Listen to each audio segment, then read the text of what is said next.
Princess Anne has always been that royal, the one who gets up early, rolls up her sleeves, and gets the job done. While other royals are busy waving at cameras, writing memoirs, or making headlines for all the wrong reasons, Anne has quietly been the true engine behind the royal family. No drama, no diva behavior, just pure duty and non-stop hustle. She doesn't care about glitz or gossip. She's not there for the spotlight. She's there for service. And honestly, the monarchy would be lost without her. Born on August 15, 1950 at Clarence House, Princess Anne entered a world of castles, crown jewels, and constant attention. But unlike her brother Charles, who was destined to be king from birth, Anne was never meant to wear the crown. And you know what? She was perfectly fine with that. While Charles was being prepped for the throne with every tutor and training available, Anne figured out early on that she'd have to carve her own lane. And boy did she ever. Anne's mother, Queen Elizabeth II, became queen when Anne was just 2 years old. From that moment on, the royal household became less about bedtime stories and more about state duties. Anne didn't exactly grow up with cozy family dinners or normal holidays. The Queen had a country to run, and Anne, along with her brothers Charles, Andrew, and Edward, was mostly raised by nannies and tutors. While Charles was being trained for greatness, Anne was trained to support and to do it with grace, grit, and a stiff upper lip. Even though she wasn't the heir, Anne didn't sit around pouting. Nope. She learned to embrace the background, mastering the art of being useful without making noise. She wasn't interested in fairy tales or pretending to be a Disney princess. Instead, she focused on making a difference where it mattered most, through hard work. She didn't need the crown to feel important. She just needed a packed schedule and a cause to fight for. One of the few places where Anne felt truly free was in the saddle. That's right, horses were her escape. While other princesses were fussing over tiaras and ball gowns, Anne was jumping fences and winning medals. At just 21, she won the European Eventing Championship. At 26, she competed in the Olympics. During one event, she got a concussion and didn't even remember finishing the course. But she finished it anyway. Who does that? Only Anne.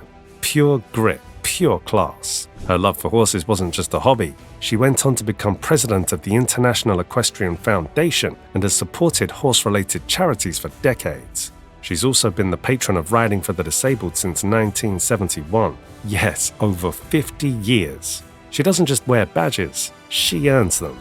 Now, let's talk about her work, because this woman doesn't stop. In 2017, Anne carried out more royal engagements than any other family member, even the Queen. Think about that. She was out there shaking hands, giving speeches, opening hospitals, visiting charities, and attending meetings non-stop. She started doing royal duties at 18, and she hasn't slowed down since. Her first big job was opening a training center in 1969, and she never looked back. Anne has visited more countries than most people can find on a map. Russia, Australia, Norway, you name it. She even became the first British royal to visit the Soviet Union back in 1990. That's not just tea-sipping and ribbon-cutting. That's diplomacy with a capital D. Her dedication to charity is legendary. She's worked with Save the Children since the 70s and has personally visited projects in Africa and Asia. Not just flown over them, she was even nominated for a Nobel Peace Prize. That's how real she is. While others might show up for the photo op, Anne is already in the trenches, asking smart questions and making sure things actually get done. She's also obsessed with healthcare causes. She's Commandant-in-Chief of St. John's Ambulance, supports midwives, backs emergency medicine groups, and is involved in air ambulance services. Basically, if it saves lives or helps people, Anne's probably there with her sleeves rolled up. And let's not forget education. She's been Chancellor of the University of London since 1981 and took over her father's role as Chancellor of the University of Edinburgh in 2011. She shows up to graduations, speaks to students, and genuinely supports learning. You won't catch her pretending to care. She actually cares.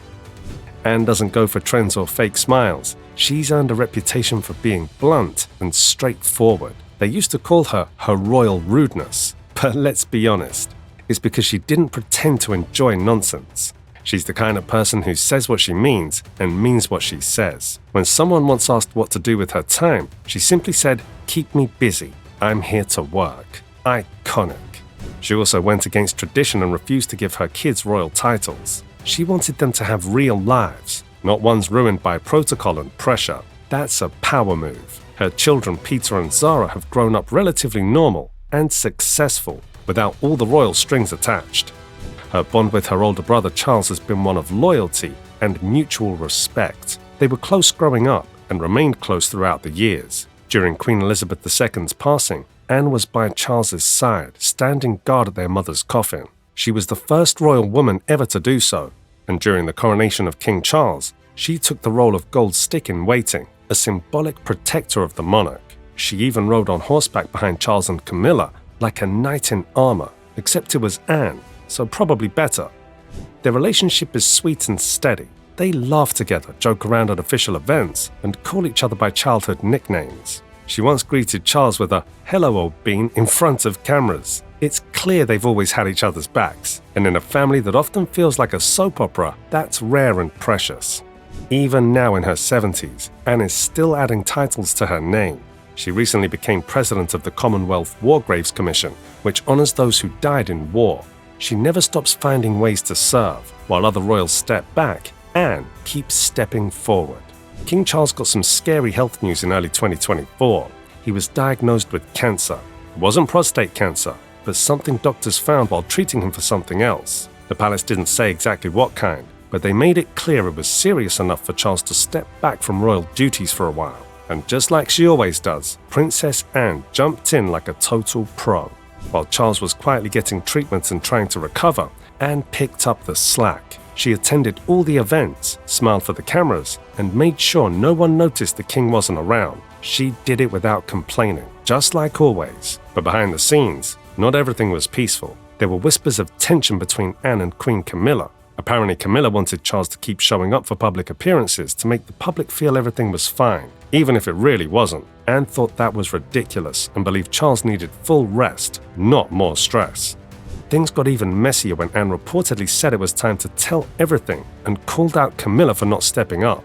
The drama reached a new level when King Charles, clearly emotional, supposedly made a huge decision, naming Anne as the new queen. Yep, Queen Anne. He trusted her more than anyone and believed she had the strength and heart to lead. Anne, being the strong, no-nonsense woman she's always been, accepted the role without fuss. And just like that, the royal family had a major shakeup. Queen Camilla left speechless. Anne, still doing what she does best, handling it all like a boss. Through all the ups and downs of royal life, the scandals, the spotlight, the critics, Princess Anne has stayed rock solid. No tantrums, no tell-alls, just quiet strength and serious dedication. She's not flashy, but she's fierce. She's not loud, but she's legendary. She may not wear the crown, but she's worn the weight of the monarchy on her shoulders for decades and carried it with style. In a world where everyone's looking for attention, Anne proves that the real power is in showing up, staying grounded, and doing the work. And that's exactly why she's the most respected royal of them all, even if she'd never admit it herself. Let us know in the comments, smash that like button, and make sure to subscribe so you never miss any videos. See you in the next video.